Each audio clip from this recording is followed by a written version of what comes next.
اپنے ماتحتوں کے بارے میں سوال ہوگا، حدیث شریف میں ہے، تو اپنے ماتحتوں کو بھی دین سکھانا ہے۔ بعض اپنے ماتحتوں سے غافل ہوتے ہیں، بس وہ اگر گناہ کر رہے ہیں تو انہوں گناہ کرنے دو، نیک کام کر رہے ہیں تو نیک کام کرنے دو۔ ارے بھائی نیک کام کرنے ہیں تو ان کی حوصلہ افزائی کریں، برا کام کر رہے ہیں تو ان کو روکیں، ان کو روکنا ہے۔ جب قدرت ہے تو ہاتھ سے روکنا ہے۔ ایک صاحب ملے، انہوں نے کہا کہ میرے 7 گھر تھے، 7 گھر، اور میرا بچہ بس بات سمجھتا نہیں ہے، بری صحبت میں پڑ گیا ہے۔ اپنی اولاد کو نیک صحبت میں لے جانا چاہیے، چسکا لگا ہے۔ جو لوگ نہیں لگاتے چسکا تو پھر کیا ہے، وہ آزادی آ جاتی ہے، کہیں بری صحبت میں مبتلا ہو جاتے ہیں۔ تو کہا کہ وہ بس بری صحبت میں پڑ گیا، وہ اس کے ساتھ مخلص نہیں ہے، یہ ان کے ساتھ بڑا مخلص ہے۔ اب ہر دفعہ ان پر اعتماد کر لیتا ہے، ان کی وجہ سے 5 گھر میرے بک چکے ہیں، 2 رہ گئے، دعا کریں وہ بچ جائے۔ اس نے کہا چیکس ان کو دے دیتا ہے، پتہ نہیں کیا کرتے ہیں، سائن کر کر کے اس طرح کیا گیم کھیلتے تھے اس کے ساتھ۔ کہنے لگے کہ میرے 5 مکانات بک چکے ہیں۔ تو جو دینا جانتا ہے وہ لینا بھی جانتا ہے۔ آج کل نازاں ہیں، کہتے ہیں بھائی ہمیں کیا ضرورت ہے، ہمارے تو کئی مکانات کرائے، کئی دکانیں ہیں، کرایہ آ رہا ہے، ہمیں کیا ضرورت ہے اتنی فکر۔ تو بھائی دیندار بننا ہے، اللہ کو راضی کرنا ہے۔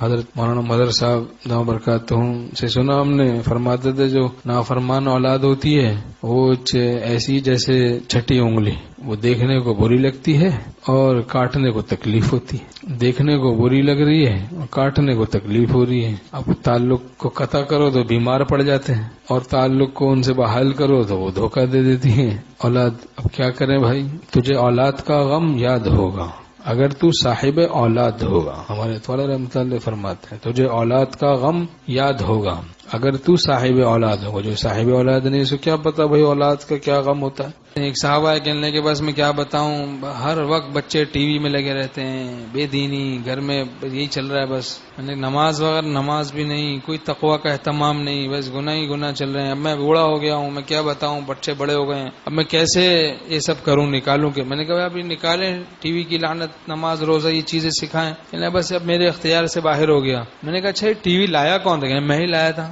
جب بچے چھوٹے تھے تب لایا تھا، اب بچے بڑے ہو گئے، میں بوڑھا ہو گیا۔ تو معروم رحمۃ اللہ علیہ کی بات دیکھیں، فرماتے ہیں کہ درخت بد قوی تر می شود بر کنندہ پیرو مستر می شود، کہ وہ بدی کا درخت وہ قوی ہو گیا، بڑا ہو گیا، یعنی وہ خاردار پودا تھا چھوٹا سا، پہلے نکلتے ہی گھر سے چاہتا تو جوتے سے رگڑ کے مل دیتا، ختم، کچھ اس کا وجود ہی باقی نہ رہتا، لیکن میں نے اس کو پالا، آدھے میں اس کی طرف التفات نہیں کیا، توجہ نہیں کی، اس سے صرف نظر کیا، یہاں تک کہ وہ برائی کا پودا بڑھتا رہا، وہ ظالم درخت بن گیا۔ اب میں بوڑھا ہو گیا، اب نکالنے کا خیال کرتا ہوں تو پسینے چھوٹ جاتے ہیں۔ بالکل یہی حال ہے ہم لوگوں کا کہ برائی کے پودے چھوٹے چھوٹے، کوئی بد نظری، کوئی غصہ، کوئی ظلم، کوئی غفلت، نمازیں قضا کرنا، جھوٹ بولنا، غیبت کرنا، دھوکہ دینا، مال دبانا، چھوٹی چھوٹی چوری کرتے ہیں، اما کچھ نہیں کہتی، بچہ کوئی انڈا چورا کے لے آیا، کبھی مرنڈا چورا کے لے آیا ہے، کبھی کوئی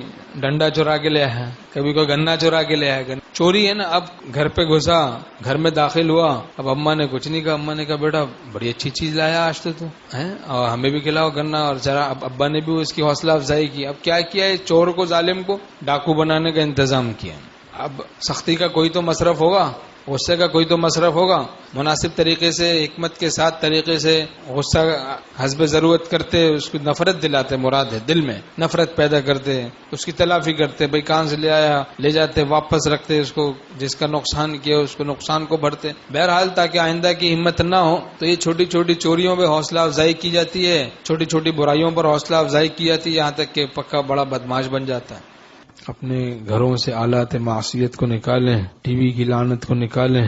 ہم نے ایک جگہ کہا دوستوں سے کہ بھائی اپنی اولاد کو للہیت کی، خدا پر مرنے مٹنے کی عملی دعوت دیں، عملی کہ گھر میں اشک باری ہو، اللہ کی یاری ہو، کبھی تلاوت ہو، کبھی دعائیں ہوں درد دل سے، کبھی جناب نماز کا اہتمام ہے، کبھی روزہ رکھا جا رہا ہے۔ عملی دعوت نہایت مؤثر ہوتی ہے۔ جب اولاد دیکھے گی کہ بھائی باپ یہ کرتا ہے، اماں یہ کرتی ہیں، سارے دین کے کام، اللہ کی یاد، اللہ کی محبت، عشق میں مبتلا ہی رہتے ہیں، تو بعد میں کبھی بلاؤں میں گرفتار بھی ہو گئے، آزمائش میں، تو پھر یاد آئے گا کہ ہمارے والدین کیا کرتے تھے، کیا کام کرتے تھے، تو ان کو پھر بچپن کا علم نہایت پختہ ہوتا ہے، تو پھر آزمانے کے لیے بھی اگر خدا کی رحمت سے امید ہے کہ وہ رجوع اللہ کا اہتمام کریں گے تو انشاءاللہ خدا دستگیری کرے گا۔